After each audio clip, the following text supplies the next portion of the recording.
इस संदर्भ की 4 पंक्तियां कहता हूं जी।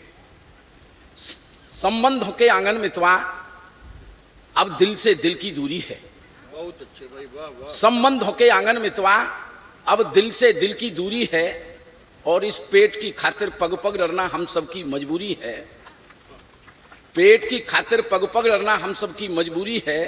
रोना धोना छोड़ साथिया, मुस्कानों के गांव चले, जीना है तो सच कहता हूं, हंसना बहुत जरूरी। वाह भाई वाह वाह वाह वाह वाह वाह। लेकिन हंसने का सौभाग्य हर किसी को नहीं मिलता। कुछ सरफिरों का तो यहां फूटा नसीब है। चेहरे पर मुस्कान नहीं तो समझ लेना गरीब है। चेहरे पर मुस्कान नहीं तो समझ लेना गरीब है। हंसने हंसाने पर कैसी बंदिशें, हंसता तो वो है जो प्रभु के करीब है। हाय हाय हाय, वाह भाई वाह वाह वाह वाह। बिना ईश्वर की कृपा के एक क्षण भी आपको हंसने का और खुशियों का नहीं मिल सकता। अभी कोरोना से निकल करके हम बाहर आए हैं, वो सारी बातें करूंगा आप लोगों के बीच में जिसको ऐसा महसूस करेंगे आपके, ये तो हम सोचते हैं लेकिन कह नहीं पाते। मैं वही कहने की कोशिश पर करूंगा। कोरोना से निकल करके आए हैं, जब कोरोना भारत में आ रहा था तो पूरी दुनिया ये बात सोच रही थी बाबूजी कि अगर ये हिंदुस्तान में कोरोना फैला तो सबसे अधिक नुकसान होगा तो हिंदुस्तान का ही होगा, क्योंकि हमारी सरकार किसी भी तरीके से तैयार नहीं थी। न पर्याप्त अस्पताल थे, न पर्याप्त डॉक्टर्स थे, दवाई पूरी दुनिया के पास थी नहीं। लेकिन जब कोरोना हिंदुस्तान से दुनिया से चला गया तब पूरी दुनिया इस बात को लेकर भी चमत्कृत है कि सबसे कम नुकसान अगर किसी देश का हुआ है जनसंख्या के अनुपात में तो हिंदुस्तान, तो उस देश का नाम है हिंदुस्तान। बहुत अच्छे भाई। हिंदुस्तान का सबसे कम नुकसान क्यों हुआ, एक टिप्पणी करता हूं, बात पहुंच जाए तो मुझे शुरू करना। हिंदुस्तान का सबसे कम नुकसान इसीलिए हुआ क्योंकि लॉकडाउन में भी हम केवल लॉक हुए थे, डाउन नहीं हुए थे। हम केवल लॉक हुए थे, डाउन नहीं हुए थे। अगर हम डाउन हो जाते तो हमारा नुकसान बहुत हो सकता था। अच्छा, लॉकडाउन में सरकार सारी व्यवस्थाएं कर रही थी, जिन व्यवस्थाओं को सरकार नहीं दे पा रही थी, नीरज भैया जैसे तमाम भामाशाह निकल करके बाहर आ गए, लोगों को घर बैठ करके ही भोजन आदि का प्रबंध करवा रहे थे। एक प्रॉब्लम थी सबसे बड़ी, सुबह उठ करके एक ही लुगाई का मुंह देखना पड़ता था। सुबह उठो वही भूतनी, दोपहर को भी वही भूतनी, कोई दूसरा विकल्प ही नहीं था। सोशल मीडिया के माध्यम से एक चीज और आप देख रहे होंगे पंकज, परिवार का हर मेंबर हलवाई बनने की कोशिश कर रहा था, जिसे देखो रसोई में घुसा हुआ है। सब अपने अपने पसंद का खाना बना रहे थे, काम कोई दूसरा था नहीं। अच्छा, जो हलवाई नहीं बन सकते थे वो बेचारे झाड़ू पोंछा कर रहे थे। हंसने की बात नहीं है, मैं उन्हीं में से हूं। पोंछे का असर यहां तक हो गया है सर, ये पोंछे का असर है गुप्ता जी। जो क्या कहते हैं भाई साहब, पीछे आप पीछे बैठ गए हो, अब मैं क्या करूं, वो पीछे बैठे हुए हैं जो मेरे साड़ू भाई से हैं। ये माला इसलिए पहना है कि नीरज सोमवंशी भी यही काम करते थे कोरोना का। हाँ सर, मैं बता रहा हूं आपको, वो कोषाध्यक्ष जी हैं इसलिए मैं उनसे कुछ नहीं कह सकता, लेकिन बिल्कुल अगर गंजेपन के मामले में देखोगे तो मेरे साड़ू भाई लगते हैं। साड़ू भाई का मतलब होता है एक ही कंपनी के द्वारा ठगे गए 2 ग्राहक। आदमी के जीवन में भाई साहब केवल 2 ही महिलाएं सर पे हाथ फिरा सकती हैं, या तो मां फिरा सकती है या पत्नी फिरा सकती है। मां हाथ फिराती है तो बाल बढ़ते हैं,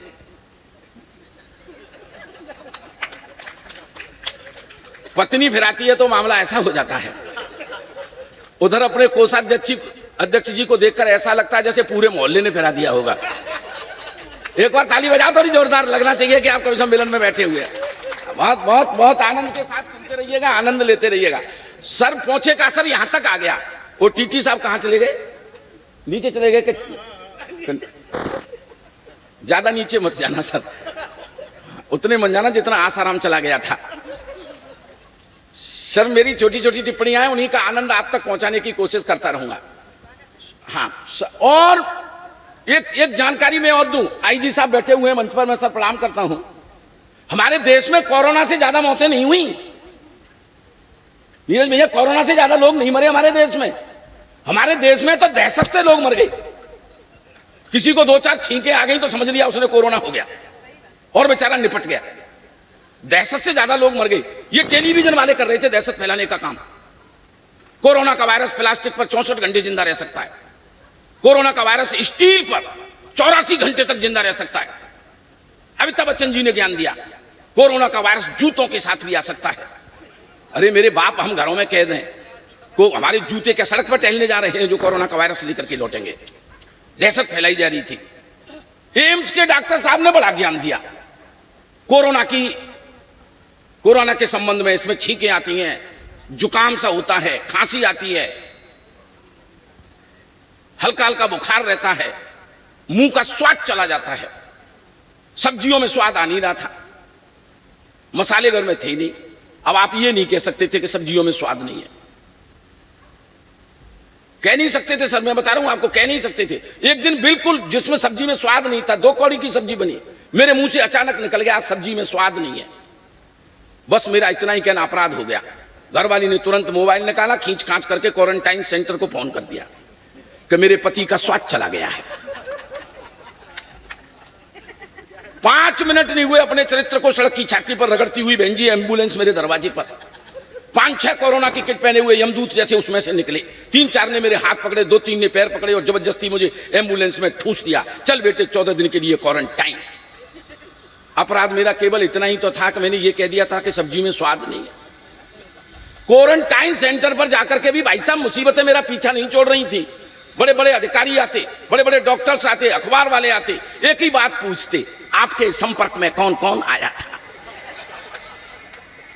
और सर मैं जला भुना बैठा, इस बात की सजा काट रहा हूं कि मैंने ये कह दिया था कि सब्जी में स्वाद नहीं है। अखबार वाले तो मुंह में माइक फ्यूज करके, भाई साहब बता दो आपके संपर्क में कौन कौन आया था। मैंने कि मेरे संपर्क में आई थी मेरी सासू मां, मेरे संपर्क में आई थी मेरी साली, मेरे संपर्क में आए थे मेरे ससुर जी, मेरे संपर्क में आया था मेरा साला। कर सबको 14 दिन के लिए क्वारंटाइन। इसको कहते हैं बदला लेना। सर मैंने बदला ठीक ले लिया, वो तो ताली बजाओ, आप तो मुंह लटका करके बैठे हो। सर ये कवि सम्मेलन, ये टेंशन देने के लिए तो आपके घर वाले बहुत हैं। यहाँ तो कवि सम्मेलन में आए हो तो हंसो, मुस्कुराओ, आनंद लो। मैं 1-2 छंद सुनाता हूं सर, समय की मर्यादा का मुझे भी ध्यान रहेगा। 1-2 छंद सुनाता हूं आपको धोखाधड़ी अलंकार का।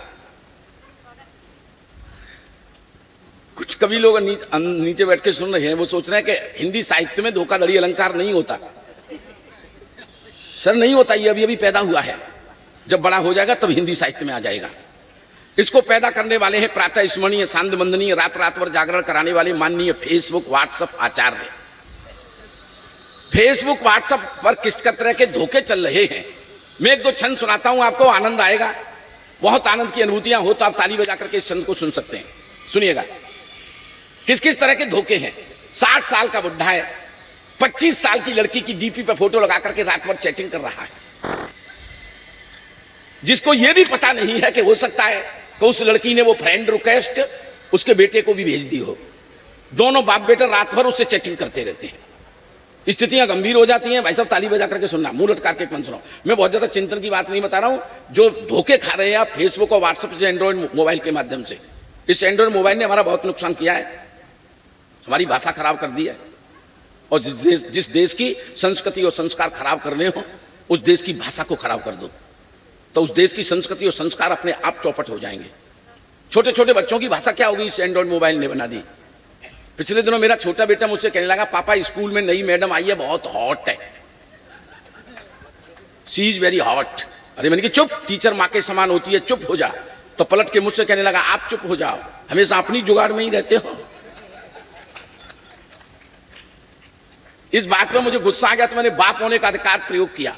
बाप होने का अधिकार आप जानते ही होंगे, बच्चों को पीटना है की जरूरत नहीं है। अगर बच्चों को पीटे नहीं तो हमको भ्रम होता है कि हम इनके बाप हैं भी कि नहीं। ये अधिकार केवल हिंदुस्तान में शेष रह गया बच्चों को पीटने वाला। दुनिया के किसी भी देश में आप बच्चों को नहीं पीट सकते।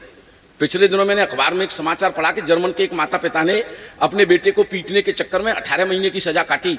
तब जाकर मुझे विश्वास हुआ कि मेरे जो कुछ मित्र विदेश में रहते हैं हर साल हिंदुस्तान बच्चों को लेकर क्यों आते हैं कि चलो इनको वहां जाकर कूट लेंगे। फिर कुछ लोग एयरपोर्ट पर ही शुरू हो जाते हैं, अब आया ऊंट पहाड़ के नीचे थे धनाधन। तो मैंने भी अपने बेटे को चाटा दिया। पलट के मुझे फिर पूछने बैठ गया कि आपके पापा आपको ऐसे ही पीटते थे? हम इनकी ऐसे ही पीटते थे। अच्छा फिर तो उनके भी पीटते होंगे, हम इनकी पीटते ही होंगे। अच्छा उनके भी पीटते होंगे, अबे मैं इनकी पीटते ही होंगे। तू क्या जानना चाहता है? कि मैं तो ये जानना चाहता हूं ये गुंडागर्दी अपने खानदान में कब से चली आ रही है। तो सर हंसने के लिए हमें कविताओं की जरूरत नहीं होती है, छंद सुनाता हूं आपको, आनंद लेना। बस ध्यान में ये रखना कि बाप बेटे दोनों एक ही लड़की से चैटिंग कर रहे हैं। सर ये ध्यान रखना, एक छंद सुनाता हूं आपको, सुनिएगा। थोड़ी ताल के साथ सुनेंगे तो भाई साहब आनंद आ जाएगा, सुनिएगा। रूपवती गुड़वती अति मधुवाला मन को भाई गई। रूपवती रूपवती रूपवती गुड़वती अति, जब तक सब नहीं बजाएंगे तब तक यही लाइन पढ़ता रहूंगा मैं। आप क्या सोच रहे हो मजाक कर रहा हूं? चश्मे वाले भाई साहब कवित्रियों की सीध में बैठे हुए 90 अंश का कौन बना करके, आज तुम्हारा मोतियाबिंद ठीक हो जाएगा। मैं देख रहा हूं 3-4 बार चश्मा उतार के लेंस साफ किए हैं अपने। आनंद लो, ताली बजाओ, बहुत अच्छा लगेगा, सुनिएगा। रूपवती रूपवती गुड़वती अति मधुवाला मन को भाई गई। रूपवती रूपवती गुड़वती अति मधुवाला मन को भाई गई। चंचल चितवंचा लाख चतुर ने नौके तीर चलाई गई। रूपवती रूपवती गुड़वती अति मधुवाला मन को भाई गई। चंचल चितवंचा लाख चतुर ने नौके तीर चलाई गई। फिर प्यार का पैग लगा करके, फिर प्यार का पैग लगा करके, ठाके के लिए तैयार रहना।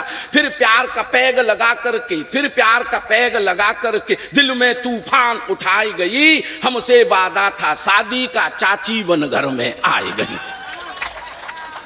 हमसे वादा था शादी का, हमसे वादा था शादी का, हमसे वादा था शादी का, चाची बन घर में आई गई।